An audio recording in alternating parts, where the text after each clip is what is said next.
It's always logical fallacies that lead people to accept abuse. So the fundamental dynamic on an ethical and psychological level, and spiritual, as far as doing God's will, following God's law.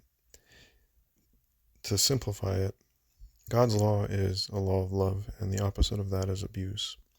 So the enemy is constantly trying to get people to do abusive things so that they break God's law.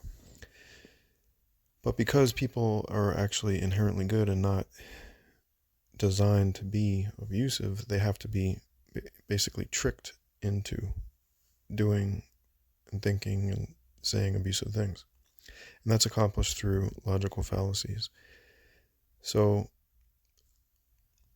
logical fallacies can all be categorized in three ways. Number one, assumptions. Number two, abusive language. And number three, false equivalencies.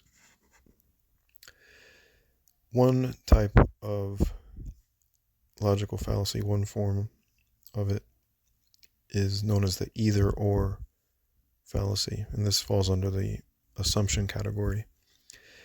And so this is the assumption that something must be either A or B.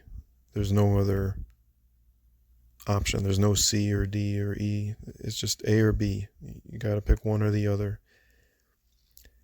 And this is actually the main fallacy I find in operation, deceiving Christians into believing the Pauline doctrine on grace.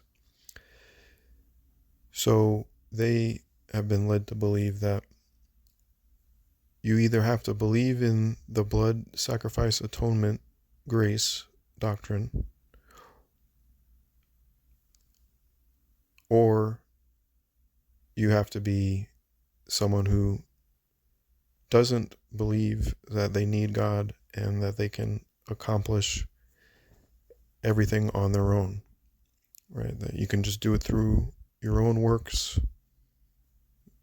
and you'll achieve salvation. So they paint this false narrative, this false either or perspective that you're either with us in the supposedly humble camp over here that accepts human depravity and our, inability to ever follow the greatest commandments of the Messiah, or you're this conceited, egomaniac who thinks they're great to the extent that they don't need God at all, right? So this is how they've been deceived, and this is what I hear, unfortunately, from a lot of good-intentioned people over and over when I tell them, it's actually blasphemous to suggest that Jesus gave us commands that we can't follow. And, if you listen to what he actually said, he said to love him is to follow his commandments. He never taught this blood sacrifice atonement.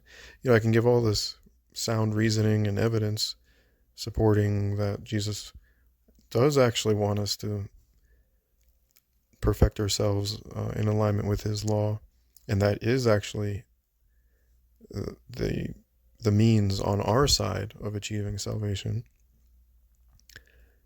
But they just immediately fall back to the fallacy, the programming that they've been given, which is that no, don't listen to that. That's conceitedness. That's egomania. That they think they don't need God.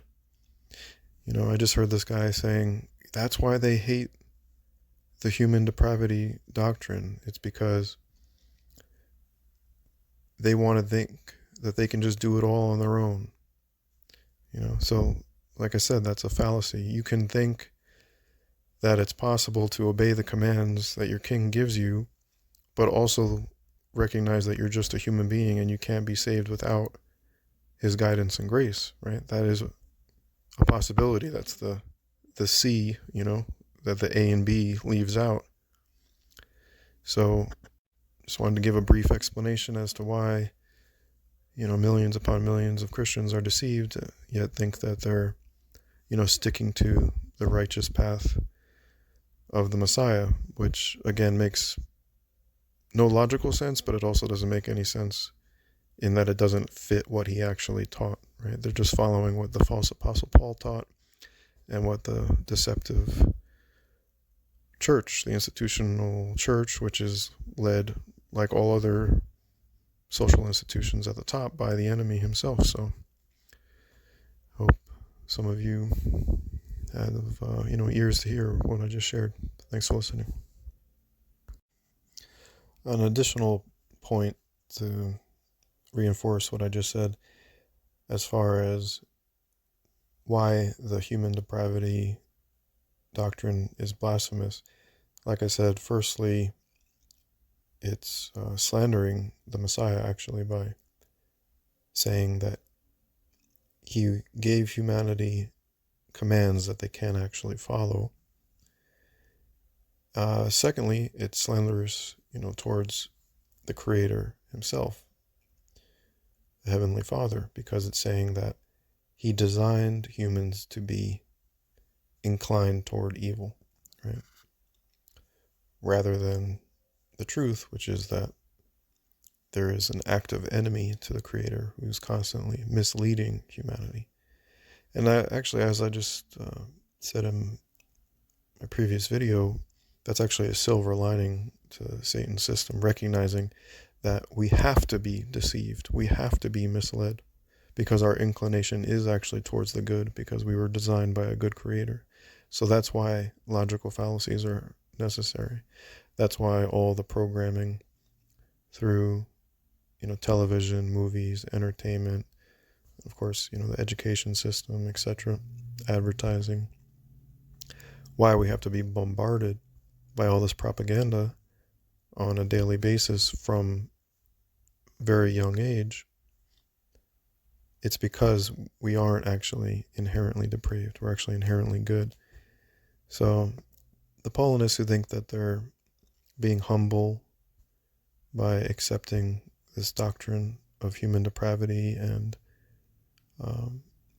the impossibility of doing what King Yeshua commanded us to do, your view isn't going to hold up to scrutiny, as I've attempted to make perfectly clear. But I think, if you come to divinity in the afterlife and try and defend your position, you're not going to be able to, for reasons as I've shared here, which I'm sure are not as perfect an explanation as God himself can give, but I'm sure it's going to be along the lines of what I've shared. It certainly is slanderous towards the Messiah, the Creator. So why do you think the Creator is going to be okay with that?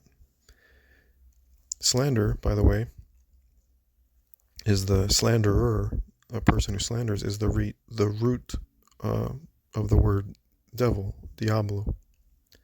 I believe in Latin it translates just simply and directly to the slanderer, right? So you're doing something devilish, you're following the devil's lead, and you think that's actually going to lead you to salvation, right? This is the perfect deception. This is the great deception. People have actually been led to follow the devil's lead, and yet they think they're doing God's will. It's really tragic, but you can't just blame it all on the devil, right? Because if you just did a little independent critical thinking, if you just did a little independence of, I don't know how to put this. If you just stop being an idol worshiper, is what I'm trying to say, then, this would become pretty clear to you. All right, thanks for listening.